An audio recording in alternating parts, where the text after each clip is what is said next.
Okay, we're in official mode now. This is the weekly, bi-weekly, I don't even like bi-weekly, tri-weekly, whatever episode of a kind of podcast news. Today, September 15th. My name is Ben. I'm the voice you're listening to. Go Artem. Artem is here. Artem is What? here. Okay.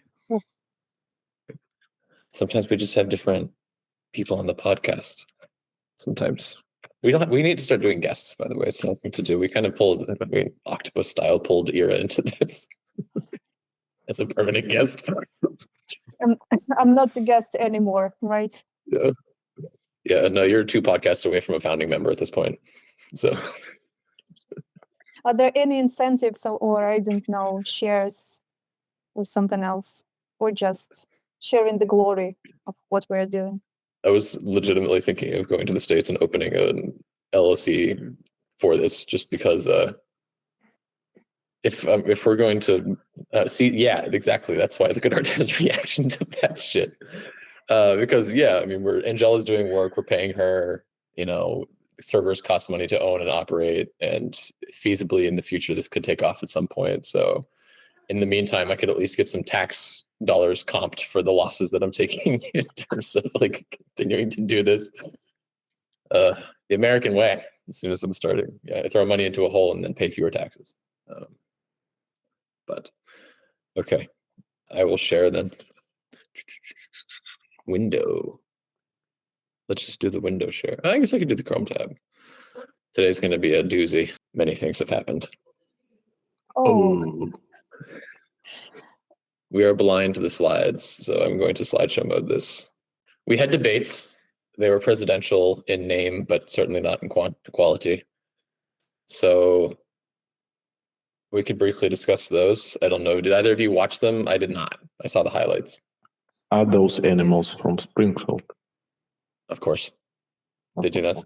Yeah. Well, the DoorDash Ohio cat's probably no longer with us, depending on the number of Haitians in Springfield, but Yeah, I only saw the highlights, like specifically about the immigrants eating animals. Like the summary of everything he was saying is like could be like senile grandpa strikes back, and that's it. Yeah, he's completely off the rocker at this point. I have no idea why the Republican Party continues to give him, well, I guess the MAGA version of the Republican Party continues to give him a platform. And news on top of that. Well, in terms of Ukraine highlights, there was Trump was backed into a corner by the moderator, and he refused to explicitly say that he wants Ukraine to win, because he still somehow is under this delusion that he can negotiate with Putin. I don't know what he thinks he can do with Putin. Like, he thinks I don't think he actually thinks he's friends with Putin, but he thinks he might have some clout over Putin or some kind of street cred. I don't know. But the Democratic and Republican presidents have both thought that Putin gives a shit about them, I think massively erroneously. So I don't know. He's obviously for Ukraine the far worst pick. Kamala Harris correctly said that Putin would eat him for lunch, as he did with Obama and as he did with probably Bush never spoke. No, Bush met with Putin, didn't he? Well, with Bush Jr. probably. Yeah. No, yeah, young Bush. W. Other debate highlights was obviously, I don't even remember what the question was, because Trump just started going off in the Springfield, Ohio false rumor, and the moderator immediately shot back saying, like, we called the mayor, there are no reports. Apparently now the lady that put the Facebook post up initially is like, oh, I misinterpreted a rumor that I heard, and I'm so sorry for all the pain this has caused, because they're now closing schools in Springfield, Ohio, because there's threats to non-white locals. So that's where we're at. I guess the good news for reasonable people and Ukraine is that this is apparently a rumor that was fed to him directly by Laura Loomer. Laura Loomer is the latest MAGA crazy that has, Trump's ear at this point. She was on the airplane with him to the debates while he was flying to Pennsylvania.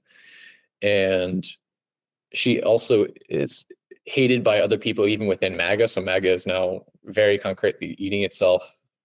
She has public beef with like Marjorie Taylor Greene, and they call each other whores, and spread horrible things about each other's dirty personal lives, like, oh, you got a divorce because you couldn't keep your legs shut when you were being a CrossFit coach, and you're a harpy, and so it's good, right? The dysfunction among MAGA is exactly what Ukraine needs. I don't know if you saw or heard that Kamala also launched a Ukrainian and Polish specific advertising campaign in Pennsylvania and Jersey, and I want to say one other state, because we have 800,000, I think, Polish Americans in Pennsylvania. So very spot on messaging. I saw the video of that ads with the Polish trumpet player. That's they're short and effective, right? And the bipartisan message with Reagan and JFK both, standing up to Gorbachev, and oh goodness gracious, who was in the chair when JFK was president? Was it Khrushchev? What year? When Kennedy was with the Bay of Pigs crisis, and then the Cuban Missile, Probably Khrushchev. I think it was Khrushchev. But yeah, point being that, we need to stand up against Russian evil, as both parties have done up to the point that, the Russians have co-opted the far-right parts of the GOP, but we'll get to that. So this is, in the meantime, it's just a meme. There's been just a million songs. Now go ahead.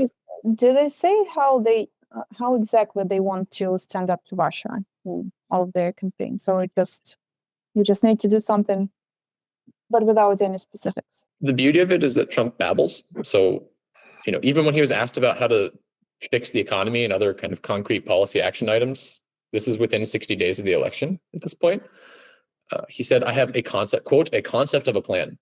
I have concepts of a plan. So he thinks he can put down Zelensky and Putin at one table and just kind of give everybody, a shot of vodka and they'll cigar, and they'll talk it out like men. But if you have not heard, here's another one that we should have put in here. His interview with Musk on whatever that X live stream service is called. Oh my God. That's fun. The highlight reel from that is nuts. It's like, did you guys see any of that? Because that's equally insane. That's the only basis I have here to answer your question. This is why I ask. Okay. So short summary. And again, I said to Vladimir Putin, I said, don't do it. You can't do it, Vladimir. You do it, it's going to be a bad day. You cannot do it. And I told him things that what I do. And he said, no way. And I said, way. Yeah, like that is a quote. He paraphrases himself a lot. That's the Shane, I want to say Gillis, who's America's best Donald Trump impersonator right now. That's how he describes doing the Trump voice, is you do something and then you describe how you did that thing. So when he's on the stage, he'll be like, wow, this is such a big room, such beautiful people. I walked in here and I said, wow, beautiful people in such a big room. Like that's how you do the Trump thing. Your hands have to be off. At what point they become so delusional, or they were delusional from the very beginning? Because the way they are talking without previously rehearsed speech or the speech written by someone else, they can pass for an adequate person. But once it comes to live debates, improvising, answering the questions, they are really delusional. I think honestly the wheels started coming off the wagon shortly before he lost in the 2020 election, because it wasn't stolen, certainly, but the moderator also backed him into that corner too during the election, which was hysterical, because Trump's whole shtick on Truth Social and X, and he's not on X, but wherever else he can scream into the void, is that he unfairly lost the election because it was stolen from him, because the Democrats brought in tens of millions of immigrants and gave them all voting rights and ID cards, and they voted for Biden. But the moderator asked him directly. So that's his whole shtick, right? Is that you have the vengeful Trumpites that believe that the 2020 election was not legitimate. But he was quoted recently saying that they lost by a whisker. And the moderator asked him what this meant, because the moderator was like, well, doesn't this mean that you acknowledge you lost? and therefore you're contradicting all of your rhetoric and all the things you've been telling your followers for the last 4 years. And he was like, I said that sarcastically. So no, he's not in any way in control of what he says anymore. He had a lot of things he could have stuck Harris with, her history as a prosecutor and how it disproportionately affected minorities in California. And there's things that reasons to complain, but I didn't see any kind of effective attack. The mics are muted, which he couldn't just talk her down with stupid sound bites, like QAnon sound bites. So that was the strategy. But, goodness gracious. Well, things went in a very different direction for Republicans since John McCain died. Oh yeah. Yeah, so it's like because this is the point when, in my opinion, everything went wrong for them. So this is the rise of Trump or MAGA direction. Yes, that you get people like, oh, what JD Vance's latest public fuck up too is him saying that if immigration were the path to prosperity, America would be like the richest nation in the world. It's like, so why would? Because you've correctly identified the fact that he put his foot in his mouth, because America is by far the richest country in the world in terms of many, many things. And we're all immigrants because we massacred the locals. So, what? Dude, took a look it up. It was like yesterday. JD Vance on Squawk Box. Okay. I think we find the quote. JD Vance saying, America would be the most prosperous country in the world, end quote, if immigration was the path to prosperity, which is also incorrect. It should be immigration were the path to prosperity, but I don't expect him to understand what the subjunctive is. So that's a thing as well. But yeah, John McCain's definitely rolling in his grave along with Reagan and all the other actual, GOP anti-Russia types. But again, we'll get to that. Let's go to the next slide, shall we? How do I advance? There we go. This is just a meme I found. Yeah. So I was going to use this to comment more generally on MAGA and the Laura Loomer types that are funded by Russia to sell this message of America first, and they don't actually give a shit. And that was it. I think even worse than the cats and dogs comment for Trump was he was asked about whether he regrets his actions on January 6th, which, say whatever you want about that day, it's a national travesty, to put it lightly. And he blamed January 6th on Nancy Pelosi and completely exonerated himself from all blame. He threw it completely at the people that had gathered there, even though Jon Stewart and the internet at large has mountains of tweets of him saying, we marched on the Capitol building, I'll stand with you, we'll go, take back the government, take back the country. Yeah, because that's just what he does. Throws everybody under the bus in order to not be accused of anything himself. But and people also forget about the fact that the crazies there issued bomb threats to both the RNC and the DNC that day, on top of everything else, just to hold that bunch of people that Trump spun up and then threw under the bus. But he can't be elected. He cannot win. Okay, I think that's all I have. Go for it, Artem. No, just like it looks very different from now when the Democrats changed with their candidate. Like at the same time, Trump's looks like irrelevant now. Like, so it's just a matter of a person to whom you compare him, and the way he still keeps his approach of not preparing to anything but is coming into his direction. Right. So because he thought that the Biden would be like an easy walk for him. Like, and it appears like the game has changed like a lot, and not for Trump only, but for Republicans as well, because now they have no other alternatives. Correct. The ring kissing has led to only Trump. Point number one, I think you said correctly. Point number two, the Democrats seem to have learned their lesson from 2016, where they understand that if you put the wrong person in the chair, the Americans will push back. Right, so they put Hillary Clinton in the chair. That's the only reason Trump won in 2016. They could have put anybody else. They could have put, a slug. in the chair, and the Americans would have voted for the slug over Donald Trump. But even the House GOP, well, because it's fractured at this point functionally. You have MAGA on the far right that's just screwing everything up. They, through all of their selfishness and the government selfishness in general, now allow things like a single person can vote to initiate an impeachment procedure, which just brings everything to a halt, right? It just stops the government entirely. And because they do that because the majority in the Senate is so razor thin that they need to be able to push each other around with a one vote, or rather a one person literal majority, as opposed to like a 66% majority or a 70% majority. Even though the House GOP has officially stated they will support the winner of 2024 no matter what, even if it's not Trump. So the Mitch McConnell era is dying out, and MAGA is hopefully also dying out. They just need to go away. They don't represent my country. In other news, Blinken came to Kiev and did not play Neil Young in a basement bar in Kiev. Ira didn't run into Blinken by chance? No. Nah. I'm not sure we use the same roads or work the same districts. Yeah, you don't play American rock music in the same basement bars.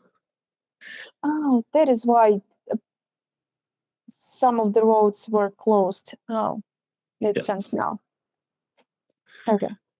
So this one's a bit more mysterious, but it's fun because you have Sweden, Finland, Latvia, Lithuania, I understand Estonia, the Netherlands, all saying that Russia or the Ukrainians can strike wherever they want within Russia. Blinken and then the UK secretary show up. People presume that the same conversations are going to be had. Biden publicly announces that they are, quote, working through it, a proposal to reconsider the weapons usage. But at the same time, nothing has happened so far.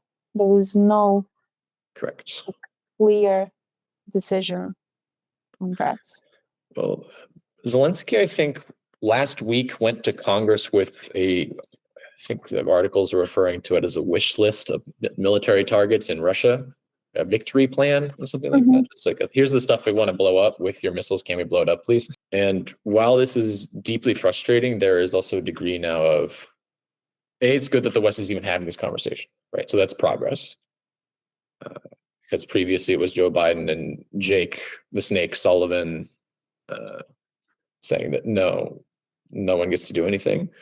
But despite the fact that it's obviously much more geopolitically and diplomatically complicated to have an American ATACMS missile potentially blowing up St. Basil's, they're at least discussing it. So it's on the table. There is something on the table. There's not just a flat no. And there's also a big aid package getting together for Ukraine as well. Some other countries, including America, have announced big aid packages. I think Sweden did. Say Sweden did. I want to say the Dutch did. And the Americans are putting together 300 some million. So some Vikings did. All this like hidden Russian territory, like narrative is a bit weird. Because I cannot believe that the United States will ever allow it like publicly. And why do we have this like discussion of why it's even in the news? Because sooner or later it will happen again. So everyone understands that there is no other way. I would argue that there are several people that still hold to the escalation narrative. Minority. Well, the escalation now should be a bit like more specific in my opinion, because when we say escalation, we should also point the area and territory where escalation will happen, because for Ukraine it doesn't change it's already. Well, we can talk about escalation because, like it or not, there is escalation from the other side. North Korea giving missiles is, I think, escalation. Let's say the Russians helping Hamas and Iran, who are helping the Houthis, the Americans are fighting against the Middle East for some stupid reason, but that's escalation. Iran officially is now giving ballistic missiles to Russia. I would say that's escalation. So Iran publicly denied giving any type of weapons to Russia. I'm sure you could tell that to the shaheeds that fly over your apartment every other day. Yeah, well, you never know if they were built in Iran or somewhere on the Russian territory. But yes, but they publicly denied that. Yeah, and there's geolocated photos of the container ships delivering the ballistic missiles in Iranian ports and then in Russian ports. So it's 6 days later or something like that. So this is nasty that Iran did this. It, however, might also be a silver lining kind of situation, knock on wood, that this is a very obvious push to the West where like Iran's in the fight now, and we're indirectly fighting Iran anyways. So, if you want to weaken and help demilitarize Iran or whatever the strategic American plan is for Iran and Hamas and everybody else, support of Israel, which is a whole nother can of worms I'm not even touching, you have to help Ukraine to keep them going and help them fight Russia, because now Russia and Iran are increasingly tied at the hip. Keep them away from Israel. Help Ukraine. By hook or by crook. In this case, by crook, because Netanyahu is, to put it lightly, problematic individual. But again, we're not a podcast about Israel and Palestine, so I would rather not touch that. That's a red line for our podcast. We're allowed to have red lines. We can discuss. Which version of red lines we're looking at? Well, it's funny that you mentioned that because I have a list. Ooh, yeah. If Ukraine gets F-16, I think we've crossed that line. Yeah, you guys shot down. There was not many times yet. Yeah. Just 6. Yeah. I like there was some Russian Su-37, I want to say, was shot down over the Black Sea. Is Su-30 and 30. Sorry. It's funny that you mentioned that, because I was looking at this special operation conducted by who, and I was like, was it intentional, or was it just like we were doing something we've planned beforehand, and we just saw this Su flying over and firing missile at Odessa and just shot it down? Because there was a coincidence, like at the same time when they were launching the missile at Odessa, who shot it down like 5 minutes after that. Really? Yes. Okay. See, this is the juicy details that I'm relying on you guys for, because the only thing I saw on the internet was that it was a man pad. So like, it was over the fucking Black Sea. What kind of man pads? This is some dude in a fishing boat just that doesn't give a shit. Pulls out a car battery and a stinger and just... No. They had a plan, like previously set plan, and they actually, as far as I understand, or as far as it was reported, they destroyed equipment, personnel, and again, aircraft. But I still don't know if it was intentional, just a bonus for this operation. Either way, I mean, pilots are very expensive. So every single one they take out is disproportionately valuable. They take much longer to train. They take a lot more resources, and everything goes well. Well, it's kind of the Russian aircraft that's problematic is on the other side of the Caspian Sea, which is also kind of, I think, part of the reason the West is dragging its feet with the long-range weapon strikes in Russia, because it has to be like real long range in order to get to the Tu-95s that are responsible for most of the big X-55s and X-100 missile strikes. And I don't know about Naviscan. There's a deployed from the ground unit, but or the Kinjali, which is the dagger missiles that can be mounted on MiGs and things like that. But that was, I think you said very well, a fun bonus where we just see on Twitter like, oh, an Su-30 is down. Like, what? Okay. It's another Su-30 has been promoted to submarine to join the Russian Navy's flagship. So, yeah. Yes. Yeah, it joined the group because it fell into the sea and no one knows what happened next. Yeah. This is also the fun thing about this list is that it is a condensed list. I'm sure that if we stared at this for 10 seconds, we could all come up with something that Putin said was escalation that was not on this list. But definitely something related to, I don't see it here, maybe it's here, like conducting military operations on the territory of Russia, which is Mhm. actually happening right now. Hmm. Is it there? No, it's not. But the list is, how they say that, is a living list. It never ends. It's a living document. Yes. The living document. Here are my edits. I think Putin's latest thing about him saying, "Oh, we're going to be at war with the West if we allow them to do it." And Putin's reason for that specifically, right? The article headlines never go deeper than that, but his apparent nitpick is that these NATO missiles will be are pre-programmed by NATO in terms of strike coordinates and not by the Ukrainians. Whereas the Ukrainians are very clearly like, look, we know where everything is. We're going to program the flight path to hit these targets that are static, refineries, airfields, things of that nature. And Putin says, no, they're pre-programming the factories. Therefore, the Americans are programming American missiles that will be used to rain down on Russia. It's like, what? I don't think that's how that works. NATO, Sweden joins NATO. Finland, wasn't there something about Sweden joining NATO? Was definitely one. Yeah, Ukraine it gets to was 777. something about Finland as well. Sweden, Finland. Primarily, yeah. it was about Finland, not Sweden. Sweden was like, yeah, we're against that, but Finland was supposed to be a deal breaker. They just moved their military bases from the borders, just to be on the safe side. Yeah. All righty.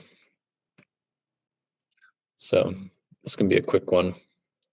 Yeah.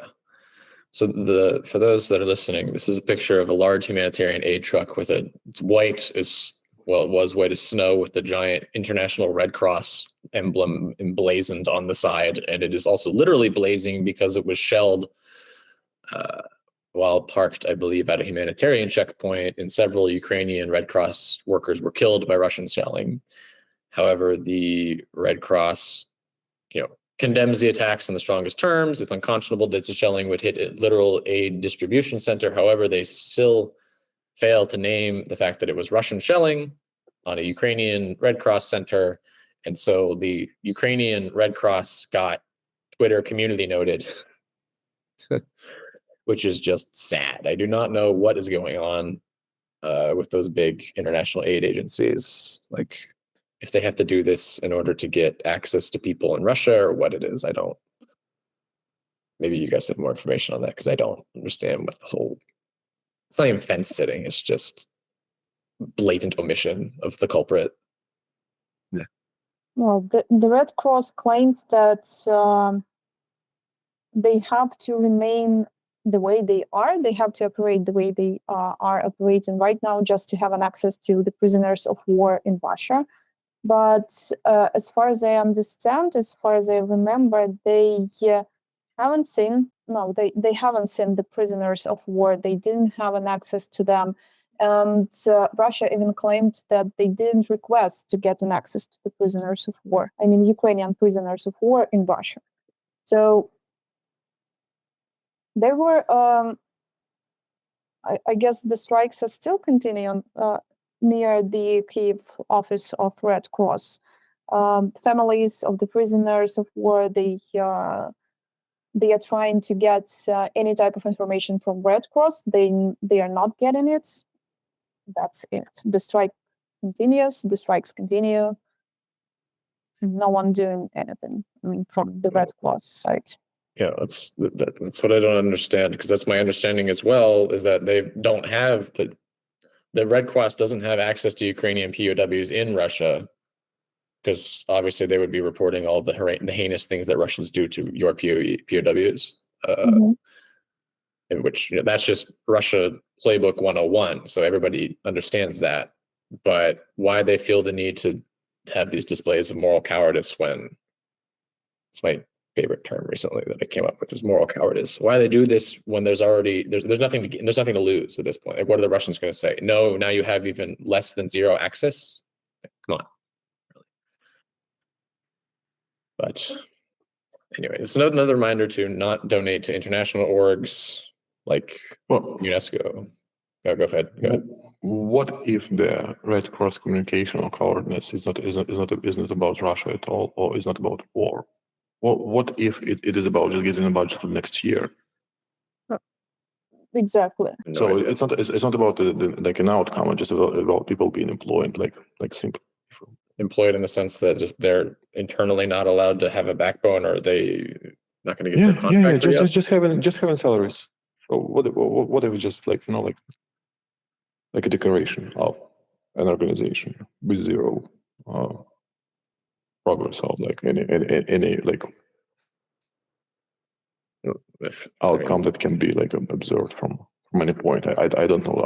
I just don't understand the entire like sense of the existing of the organization.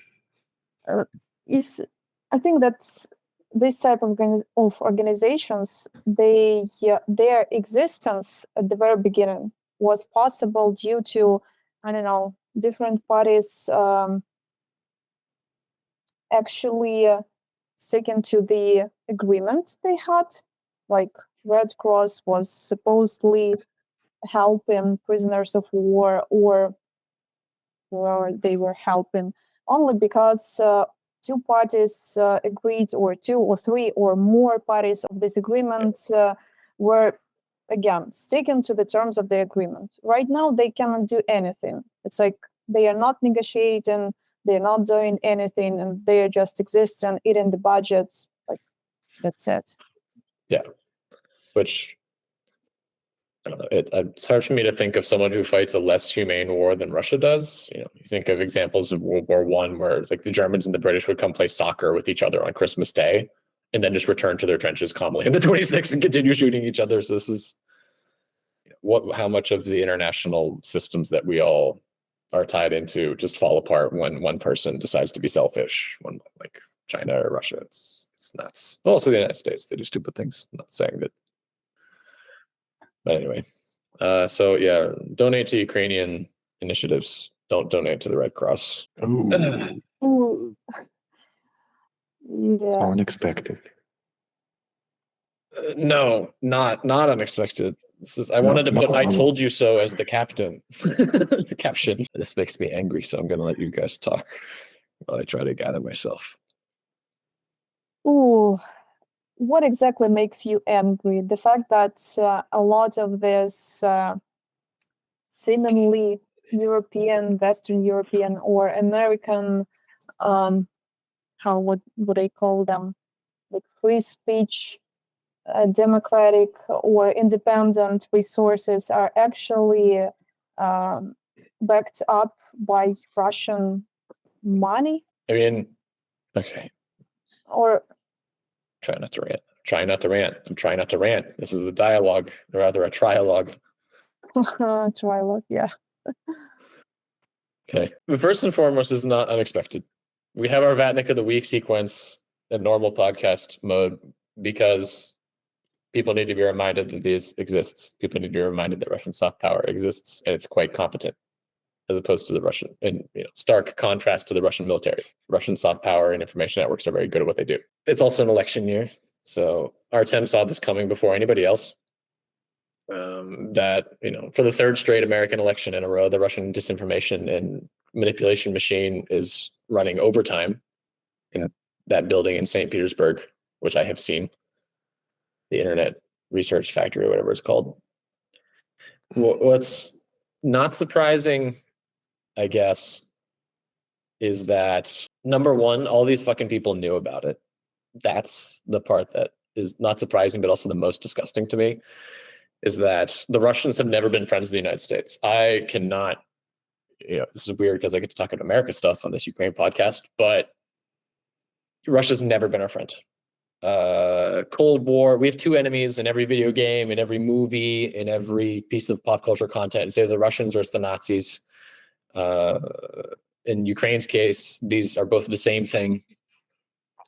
So why on earth these people that are so influential, unless they're just selfish, maybe it's just for the money. If it was just about the money, I would feel better about the situation, honestly, where people like Tim Pool, Dead Channel, fucking fewer than 20,000 subscribers. This guy is not making big money, goes to making 100K per fucking video 4 times a month. They know that, quote unquote, the Russians are running it. They know where the money is coming from. And all the West knows it too. The DOJ knows it. The sanctions don't work. The money comes through Turkey. The money comes through the Emirates. And all these Benny Johnsons and these Lauren Southerns and these Laura Loomers and the Dave Rubins are just sucking up the money anyway. And they are too fucking cowardly to just admit that they weren't duped when everybody knew what was going on. Fucking everybody knew what was going on in this situation. And I hope every single one of them, I'm gonna have to bleep this, but I hope every single one of them, they're traitors to the fucking American people. Let's ignore the Ukraine situation. I'm gonna be very selfishly American right now. They are traitors to every aspect of free speech and living in a civilized, organized society that we in America have that the Russians do not, and the Russians have never had, and they do not understand. And these people are willing to sell that for fucking money and then put up their hands and just fucking say, I didn't know that. It's infuriating. I am so deeply angry that it happened, but I'm also so deeply glad that the DOJ launched this less than 2 months before the election, because now everybody fucking knows about it.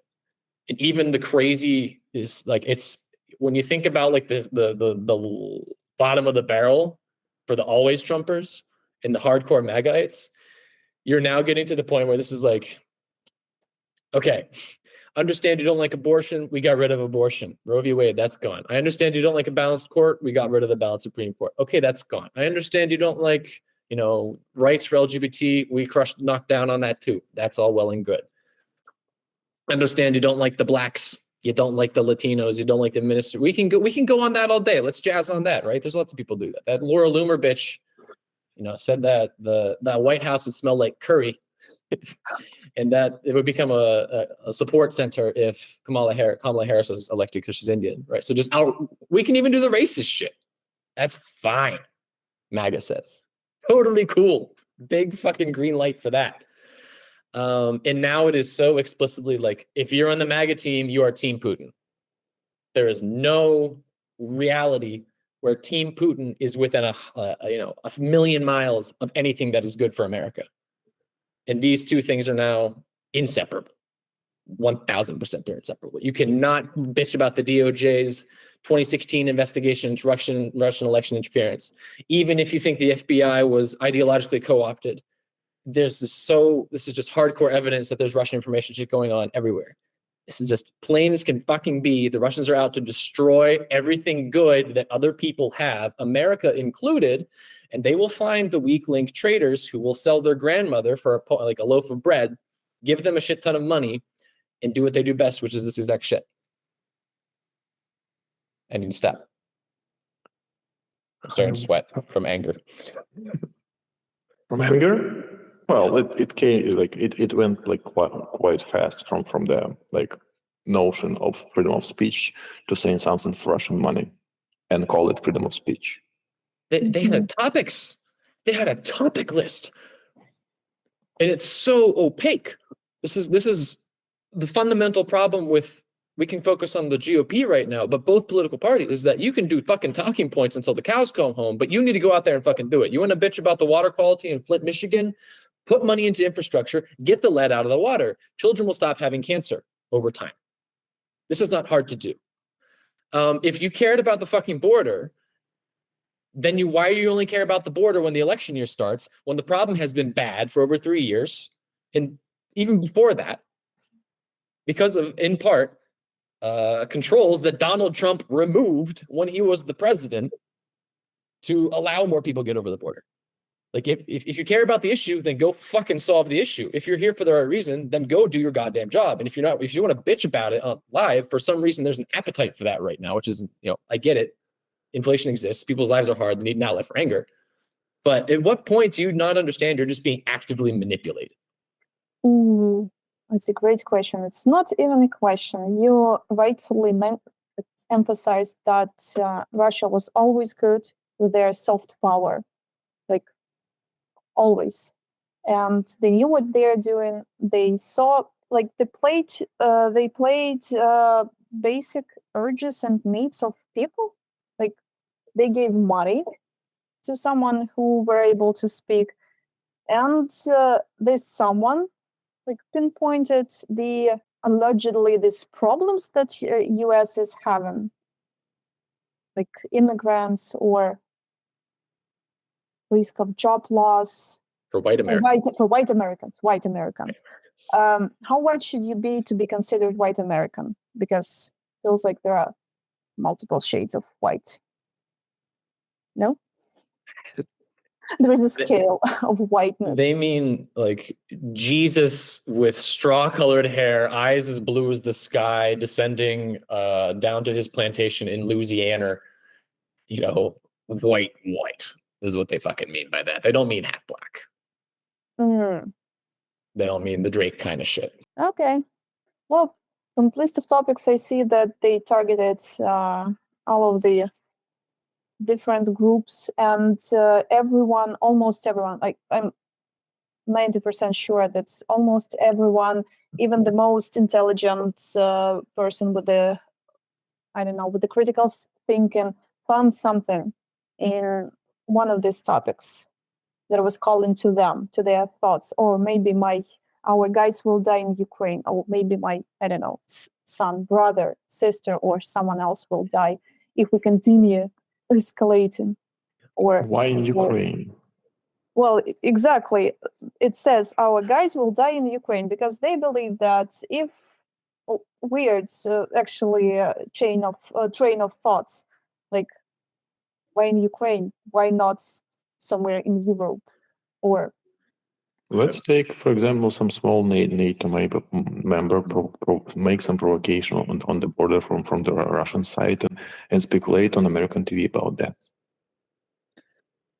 Because for Ukraine, the United States have not much of obligation. Like for the other NATO members, they have a lot. And the Americans are not conditioned to European conflicts with American boots on the ground. Whereas, Americans going to the Middle East is just, that's literally my entire life. I can't think of a period when I've been alive and there were not American boots on the ground in the Middle East. So as detestable as all this Israel-Palestine shit is, it's much more palatable to the average American as opposed to, what is this fucking Ukraine country that we've never heard of? And, why do we need to give a shit about it? That's a whole new package that you have to sell on top of 30 years of deficit and loss of life. And, in the case of Iraq, a war that we absolutely did not need the first time, let alone the second time. So it's the ultimate irrelevance. But interestingly enough, I think, Ira, the fact that it's our guys will die in Ukraine had to be picked up by them, and is now you see like the Robert Kennedy Jr. They're only now posting about all the warmongering going on because the Israel-Palestine thing broke out, and the U.S. is going to support Israel. The U.S. is going to send dudes over there to do that in an aircraft carrier, and all the bells and whistles with that. So it's like a weird rising tide lifts all boat situations, I think. Whereas if we weren't involved with Israel, the military aid would also go down to Ukraine. But because we're over there doing shit with Israel, and Israel is fighting Hamas, and Hamas is supporting Russia, the Ukraine boat is being lifted with that simultaneously, I think, to a certain extent. Because the war hawks exist, whatever. $1 trillion DoD budget exists. But what is it? America is suffering a defeat. That's like... Defeat where? Exactly. Overspending on foreign policy at the expense of interests of white U.S. citizens. So the 5 threat of crime coming from people of color, immigrants. That's the eating our cats, eating our dogs. Classic. Artem, don't bring Panda to the United States when you come. For white? Well, that's true. She's white. It's true. She's more privileged than other cats. There's less chance that she would be eaten. Well, I'm not going to Ohio, I guess, yet. Maybe not worth it.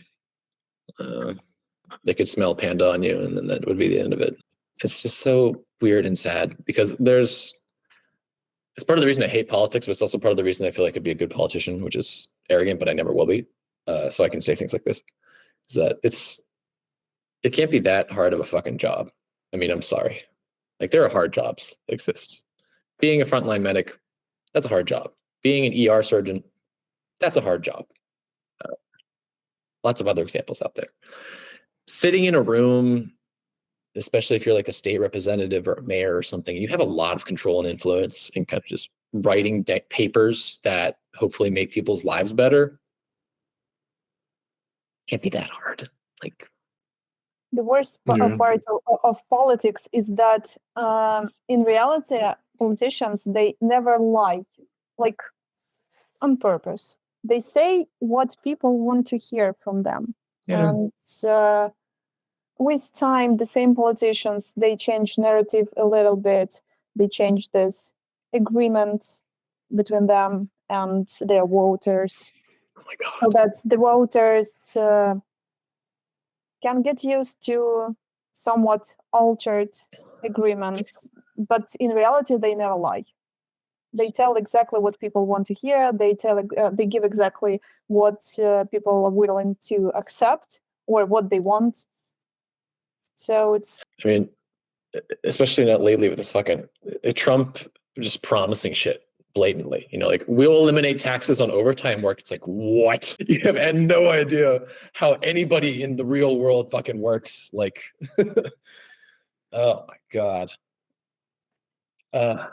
but an average voter starts thinking, "Oh, fine, finally, I will not be paying any taxes." But they don't know.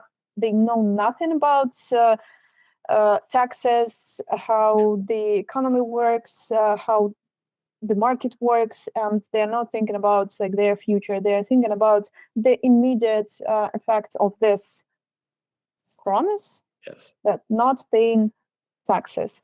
The same, I think, happened with these guys who willingly, knowingly took the money from Russians and were like promoting their agenda or spreading the lies or helping Russian propaganda because they got the money right here, right now. Everything that's gonna happen next, like they might not live up to the time when it happens, but they've got all of the money. They've got this money right now. I don't know. It's just a stark reminder of, I guess, the shittier sides of humanity. Especially when it's so obvious. It's subtle in its effectiveness because they find the people and they get these things done. But drawing the thread back to the Russian core is, you know, an eighth of an inch long. You look at what's going on, it's like, that's Russian propaganda. Immediately, it's clear. It's not almost any subtlety. I'm trying to think of cases when you could even look at somebody spouting this kind of shit and be like, oh, this person's clearly not associated with Russia. You know what I mean? When has there been a case of the inverse being true? When someone's selling this kind of stuff and they're obviously not motivated or in any way involved with the Kremlin. Name one person, because I can't. And that's also partially why it's sad. But, you know, hopefully something good will come of it. The question is when. Well, speaking of similar things here. Oh yeah, the church stuff. Oh. Ukraine banned Christianity. What about other Orthodox churches that we still have? What other Orthodox churches? Yeah, there is only one. Ooh. Yeah. Do they know that we have also Catholic cathedrals? But again, yes, we definitely banned Christianity. Yeah, so we talked about this briefly in other segments, but the Russian Moscow Patriarchate Church in Artem, I definitely found the right photo this time, is a spy network controlled by the KGB that directly promotes the interests of the Kremlin, both internally and Russia and abroad. They promote a wartime, ritual sacrifice, weird kind of philosophy where Russian Orthodox priests are blessing missiles before they hit civilians and things like that. So this is everything disgusting you can think of about an organized religion. It's just exemplified in the Moscow Patriarchate. The Moscow Patriarchate has several branches in other countries, in Moldova and in Ukraine, probably in Belarus and other places. And Ukraine banned the Ukrainian version of that. So Ukraine did not ban Orthodoxy. Ukraine banned the Moscow Orthodox Church, who are just, I don't know. I mean, you can speak to like the Lavra and Artem, I'm sure you can as well, but they're what were they doing if not just being spies or promoting these kind of halfway sheep that are? They actually don't even hide that, because if you go to any church of any size here, at least here in Kiev, you will see like the big text or announcement saying that, yeah, something is going to mention Russia, the almighty of Russia, and all of this I don't know, religious holidays and everything, the masses, everything that happens inside the church promotes Russia, and they even they clearly mention Russia in their speeches on a daily basis. Yeah. So yeah, How unexpected. Oh, yes. How unexpected that Russian KGB, like this spy net, started in the during the Second World War, still exists and works in favor of Russia. Yeah. Because Russian culture didn't exist like when the Reds came to power in Russia. They banished that. Uh-huh.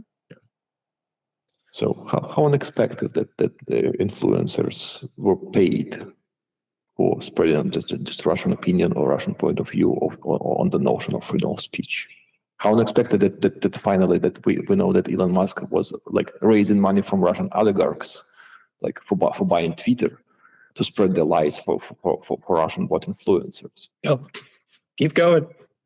Don't stop. No. We'll just see like more and more like I would say Results. celebrities will appear.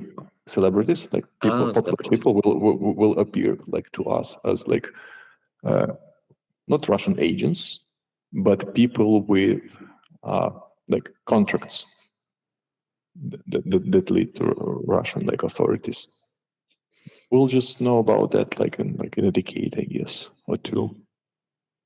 Even earlier, I think, because it shows already with all of this film, cinema, whatever festivals where they're not only they are inviting Russians, but they are showing these controversial movies shot by Russians. When they give the Oscar to Navalny, it's like, what?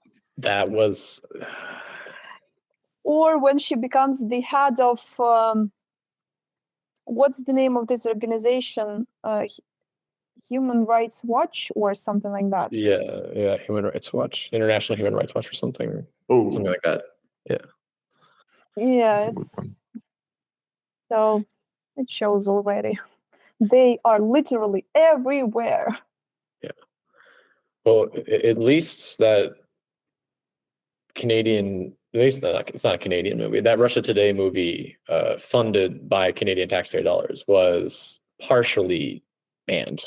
So partial ban is better than nothing, certainly. Because I think what was Artem? Who was the Canadian minister that came out and said there's no place for this film in Canada? There's no moral equivalency here. This is the obvious whitewashing of a genocide.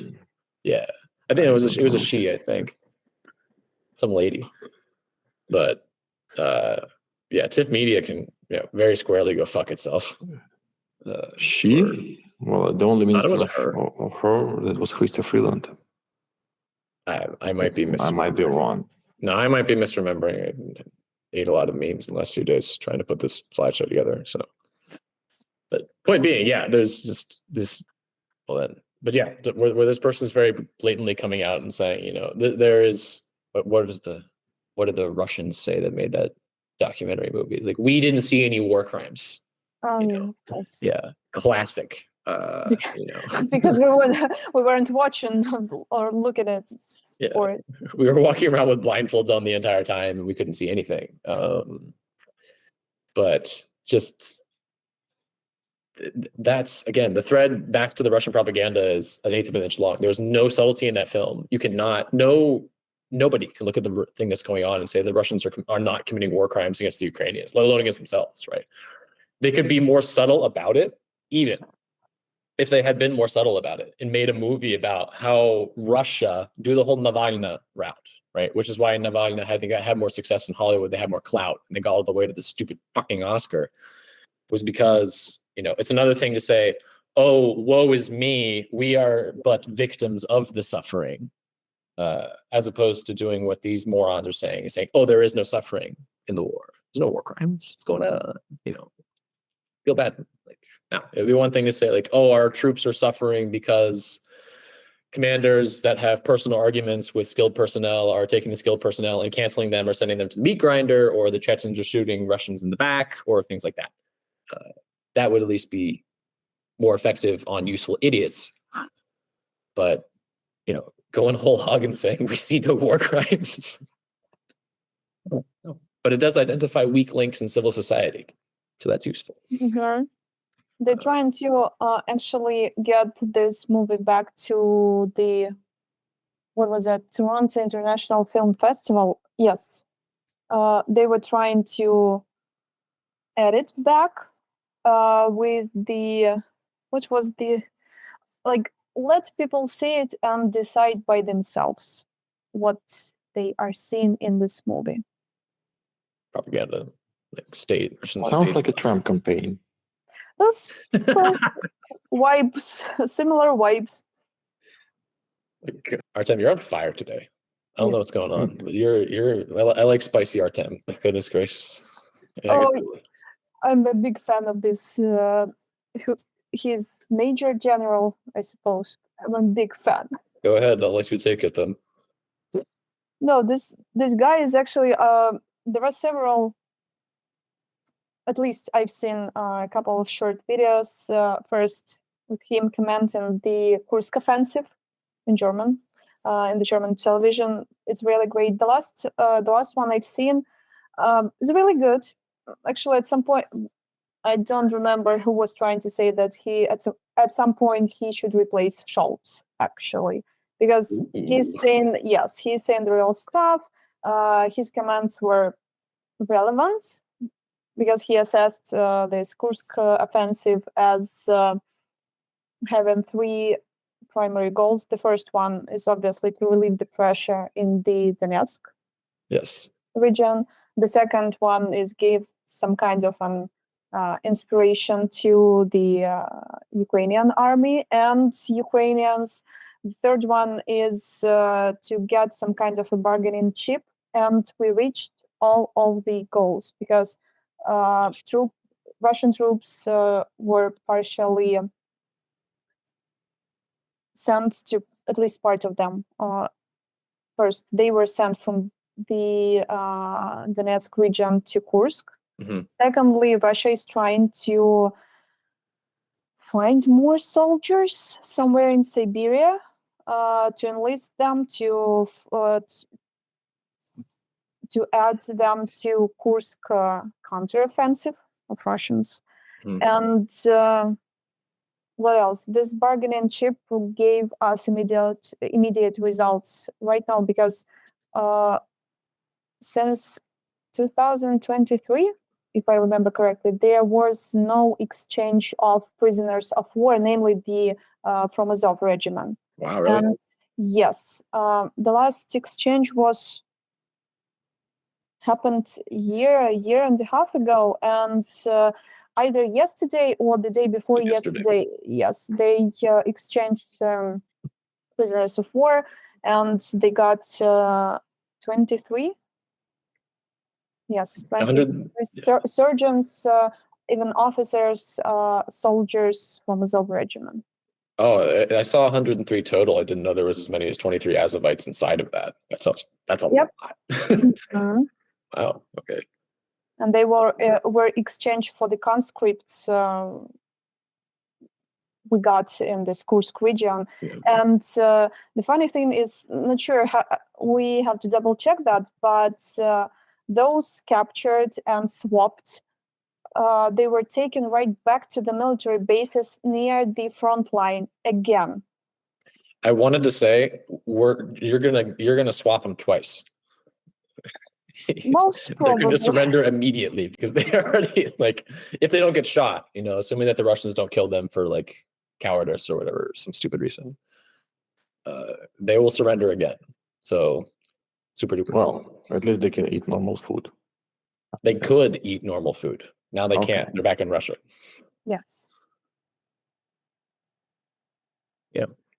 So, yeah, that's a great summary. Oh, And in terms of the incursion, just some slight expansions upon that from the Institute for the Study of War. The Ukrainians are continuing to push north out of Suja, and I'm not Zelensky or Stridsky or anybody else in charge, but the point of diverting Russian resources away from the southeastern front. The advance on Pokrovsk has, that everybody was screaming about on the internet, has halted effectively. So the Russians have not taken Pokrovsk, even though everybody was screaming that, what was it last week, that Pokrovsk would fall in 36 hours, something like that. They're still advancing slightly, but this red area on the map here where the Russians are like pushing back a little bit, but also it's reflective of the Russians dedicating more resources. So that red zone is specifically, I believe, on quote, a company-sized mechanized assault. So not insignificant resources to take a territory that Ukraine is largely digging into at this point. So I've seen records of some fighting to kind of steadily push out, but certainly not the riding into the wind sort of advances that you guys were having in the early days of the Kursk assault, because this is day 41 at this point. That's the first thing. And then another number that the Institute for the Study of War shared that was nice was that in order for the Russians to adequately address the Ukrainian invasion of Kursk, they need to dedicate at least 3 times the resources to doing so, which then they, like Ira said, they can't pull that out of nowhere, especially just dudes from Siberia. It very much should be people from the Donbass region that are likely closer to be the Russian equivalent of a combat veteran. So people that understand how to fight and have logistical support and other things of that nature. But we shall see, because now everything is also within the range of F-16s and HIMARS and Ukrainian artillery and other things like that. So Kursk, massive success. No huge updates, but Pokrovsk is Ukrainian. The Russians are, I think, doing little tiny advances. But I'm still waiting on the first election referendum for the independent National Kursk Republic. nah, not gonna happen. It would be funny, though. I mean, that's a good chance. It used to be anyway for Russian offer- opposition in Europe to do something in there, because they could have exercised their values in there, where they have like freedom of speech, at least on the some like small piece of Russian territory. Yeah. But no one wanted that, because living in Berlin or Prague is way more comfortable than doing their job. I mean, it's also just the kind of thing where you won't violate the Geneva Convention and hand out Ukrainian passports, but if you did, they would be snapped up like candy and hotcakes and whatever kind of analogy. Very sure. Not You possible. don't think so? We're handcuffed there, so. No, I'm saying you won't do it. I'm not saying you should do it. I'm saying that if the situation were reversed, where the Russians invade a place, they hand out Russian passports. If Ukraine started handing out Ukrainian passports in Kursk, the local Russians there would, I think, jump at the opportunity to get the hell out. Maybe. I don't know. Well, like Ukrainian passport so far is way more valuable than Russian. They can go travel to Europe for free. They don't need to apply for any visa. So correct. And they have they would have a passport. Like most Russians don't have a foreign passport. So their hatred, the hatred from Russians, all known Russian hatred towards Europe, the US, or basically any country, Western country. And when they get the opportunity to go there, say something, the narrative stops as soon as they get this opportunity. I would argue it goes internal. They have to hide it. Russians hate the country where their politicians live. Mm-hmm. Their children, these politicians' children. Or their families live. Mm-hmm. Yes. I mean, that's why you see at least in the beginning of the war, I remember there were like clips on Twitter of Russian immigrants in the United States whose houses were like tagged and spray painted on because they were like hanging Russian flags and shit in the yard and supporting the war. And the Americans like, what the fuck? You just go away.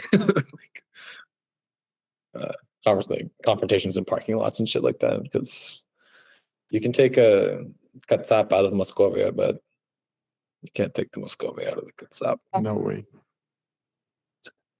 That's a good note to end on. I should be a fortune cookie. Will not be cracking you. That's no, I would not advise that. That's the first and foremost piece of advice from my fortune cookie is do not open the fortune cookie. Oh, that's kind of illegal. Right. Yeah. Nice. That was stop.